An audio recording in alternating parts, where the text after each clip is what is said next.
Listen to me very carefully, because what you are being told by the mainstream sports media regarding this recent matchup between Team USA and New Zealand is a complete and utter fabrication. The sanitized, corporate-approved narrative is that the United States dominated, that they secured a massive blowout victory, and that everything is functioning perfectly within the highly political ecosystem of the national team. They want you to look at the final score, politely applaud the undeniable blowout, and completely ignore the absolute glaring, undeniable sabotage taking place right in front of your eyes on the hardwood.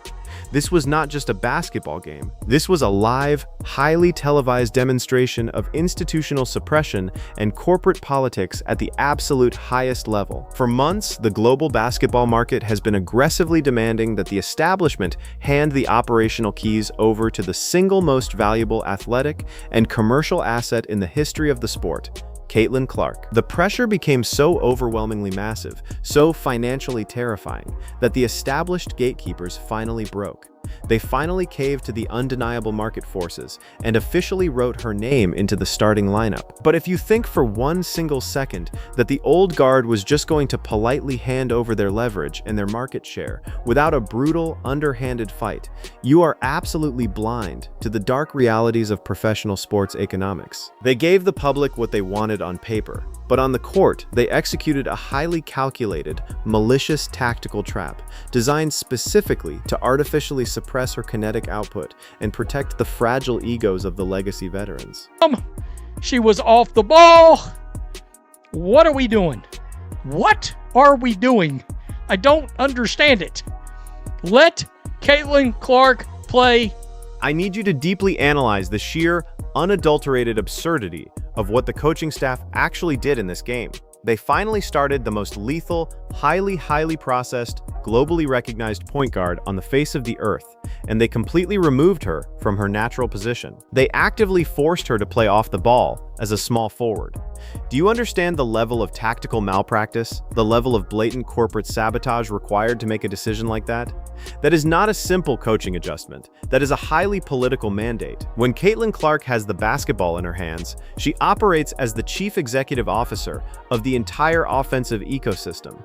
She dictates the pace, she manipulates the spatial geometry of the defense, and she mathematically guarantees high-efficiency offensive transactions. By deliberately moving her off the ball, by forcing her to stand in the corner like a basic, easily replaceable role player, the coaching staff was actively attempting to strip her of her executive power. They were desperately trying to prove to the world that they, the coaches and the veteran players, are still the ones in charge of the global narrative. It is a desperate, pathetic attempt to artificially lower her market value and maintain the rapidly decaying status quo of a system that is actively being rendered completely obsolete by her sheer presence. But the absolute terrifying brilliance of Caitlin Clark is that you cannot mathematically contain a player with her level of generational leverage, even when you actively try to sabotage her from within your own organization. Even while being forced to play out of position, even while being actively marginalized by the tactical scheme,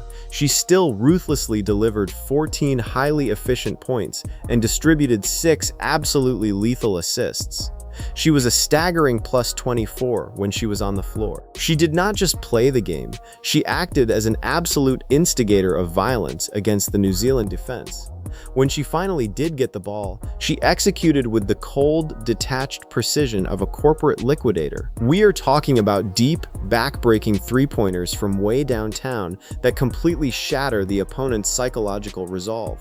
We are talking about flawless, biomechanically perfect fadeaway jumpers that make elite international defenders look like lost, unpaid interns. She proved beyond a shadow of a doubt that even when the entire institutional deck is maliciously stacked against her, she is still the single most dangerous, mathematically unguardable asset in the entire global market. However, we need to dive much deeper into the dark, heavily politicized mechanics of how this national team is currently being operated, because the positional sabotage was only phase 1 of the establishment's desperate suppression strategy. Phase 2 was the implementation of the most bizarre, logic-defying, financially irresponsible substitution patterns in the modern history of professional basketball.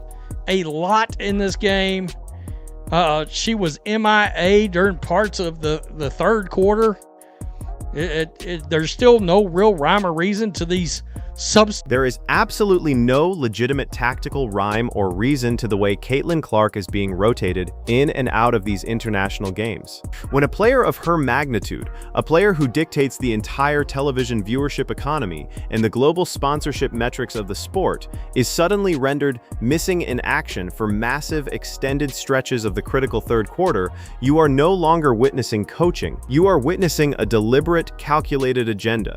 The coaching staff is treating the most valuable global commodity like a heavily restricted bench player, picking names out of a blindfolded bag to desperately justify keeping her off the floor. This is not about resting a player. This is about deliberately breaking her offensive rhythm.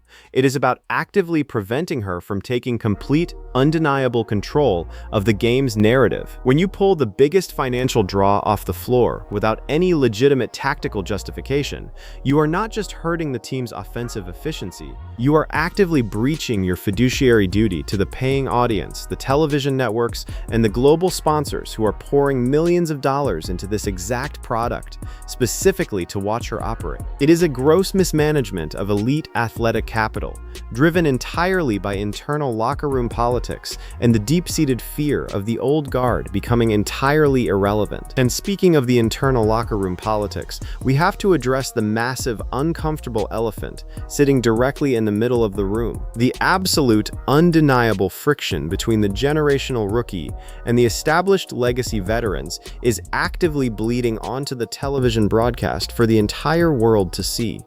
You cannot hide this level of professional animosity. I don't get it. Put the ball in her hand. Put it in her hand. Go. Let her pass the ball. Pass the ball. Shoot. This is the absolute darkest, most pathetic reality of elite women's professional basketball right now. There are extended, highly visible stretches of these international games where her own teammates, the women who are supposed to be executing a unified, highly efficient offensive game plan, are actively, intentionally refusing to even look in her direction. This is a blatant, highly political freeze-out happening on a global stage. You have the greatest playmaker of this current generation standing wide open, desperately trying to initiate high-yield offensive transactions, and you have legacy veterans stubbornly putting their heads down and forcing highly inefficient, tightly contested shots just to prove a point. They are deliberately freezing out the CEO to protect their own rapidly diminishing market share. They are absolutely terrified that if they give her the ball, if they let her truly run the offense and completely cook the opposition, their own individual value will be completely overshadowed. They are willing to sacrifice the overall efficiency and dominance of the national team just to protect their own fragile egos and their legacy sneaker deals. It is a textbook example of toxic, self-destructive corporate culture where middle management actively sabotages the brilliant new executive because they are absolutely terrified of the impending organizational restructuring. But the suppression tactics do not stop at the players. It goes all the way up to the fundamental structural design of the team's entire offensive philosophy. You have to look incredibly closely at the actual pace and geometry of the plays being called by the coaching staff. The fingerprints of Stephanie White. Oh, half court. No transition. I mean, no running at all. No running gun. Forget about it. Pass, pass, pass. The heavy, unmistakable fingerprints of the old WNBA establishment are smeared all over this painstakingly slow, highly predictable half-court offense. Team USA has the most lethal, terrifying transition point guard in the history of the game, a player who operates like a high-frequency trading algorithm in the open floor, and yet the coaching staff is actively forcing the entire team to walk the ball up the court like they are playing in the 1990s. There is absolutely no run and gun. There is no rapid transition. It is pass, pass, pass. Hold the ball. Wait for the defense to perfectly set up, and then run a highly predictable isolation set that takes 20 seconds to develop. Why in the world would you intentionally slow down the pace when you have the ultimate weapon of speed and spatial geometry? The answer is brutally, uncomfortably simple. The establishment is absolutely terrified of the fast break. They are terrified of a high-paced, transition-heavy game because a fast game mercilessly exposes the lack of lateral mobility and the decaying stamina of the older legacy players. The slow, plodding half-court offense is a highly deliberate, artificially constructed safety net designed specifically to protect the veterans from looking obsolete on global television. They are actively hamstringing the offensive potential of the entire national program just to make sure the old guard doesn't get left behind in the dust by the hyperkinetic pace of the new generation. We have to elevate this conversation to the macroeconomic level, because if you are just looking at the box score of a game against New Zealand, you are missing the massive multi-billion-dollar global war that is currently being waged in the background. This entire situation, the positional sabotage, the deliberate benchings, the locker room freeze-outs, the suffocating half-court offense, it is all deeply, inextricably tied to leverage, money, and the upcoming collective bargaining agreement negotiations. The WNBA players are preparing for an absolute bloodbath with the billionaire owners over the global television revenue split. Caitlin Clark is the undeniable battering ram that is going to break down the doors of those boardrooms. She is the sole reason the television contracts have completely exploded in value, but the legacy veterans and the established coaches are completely terrified of the power dynamic shifting entirely into her hands. If Caitlin Clark is allowed to step onto the international stage, take complete and absolute control of the offense, and effortlessly drop 30 points and 15 assists on a nightly basis, she instantly becomes the undisputed, unquestioned, supreme authority of the entire sport.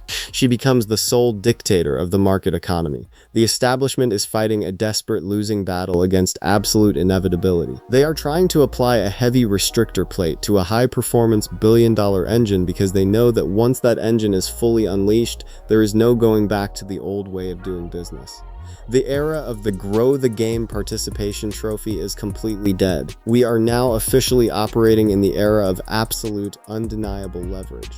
The 101-46 final score against New Zealand was not a testament to the brilliance of the coaching staff or the unity of the legacy veterans. It was a terrifying glimpse into the sheer, unadulterated, unstoppable force of nature that Caitlin Clark possesses, even when her own organization is actively trying to tie her hands behind her back. Imagine, just for one terrifying second, what would actually happen if they stopped playing these pathetic political games. Imagine if they actually handed her the ball at the true point guard position, surrounded her with willing runners, unleashed a high-speed transition offense, and simply got out of her way. The resulting devastation would be mathematically incalculable. She would not just beat opposing nations, she would systematically bankrupt their entire basketball infrastructures. She would rewrite the entire global record book in a single afternoon. But instead, we are forced to watch this agonizing, highly political theater where the greatest asset in the world is treated like a threat to the establishment. Do not let the final score fool you. Do not let the polite, sanitized post-game interviews pacify your understanding of the situation. You are watching a brutal, high-stakes corporate war taking place in real time on the hardwood. Caitlin Clark is actively fighting a multi-front war against the opposing defense, against the toxic locker room politics, against the obsolete tactical philosophies of her own coaching staff, and against the deep-seated fears of an entire legacy establishment that knows its time is rapidly expiring. And the most terrifying part for the old guard, she is still winning. She is still dominating. She is still generating massive, unprecedented market share despite the blatant, heavily coordinated sabotage. The preseason is rapidly approaching. The real, undeniable regular season games are loading, and when the WNBA season officially tips off, the training wheels and the international politics are going to be violently ripped away. Caitlin Clark is going to step onto the floor not as a restricted small forward, but as the absolute, undisputed apex predator of the entire basketball ecosystem. The institutional suppression we just witnessed against New Zealand is nothing more than the final, desperate, dying breath of an obsolete hierarchy. They can play her out of position, they can freeze her out in the third quarter, they can force her to walk the ball up the court, but they cannot stop the massive, overwhelming, unstoppable tidal wave of the free market. The market has definitively chosen its new CEO, the viewers have cast their votes with their television remotes and their wallets, and the hostile takeover is mathematically inevitable. Welcome to the darkest, most cutthroat reality of elite sports economics. The polite era is officially over. The era of absolute leverage has begun. Watch closely, do not blink, and prepare for the total liquidation of the old guard.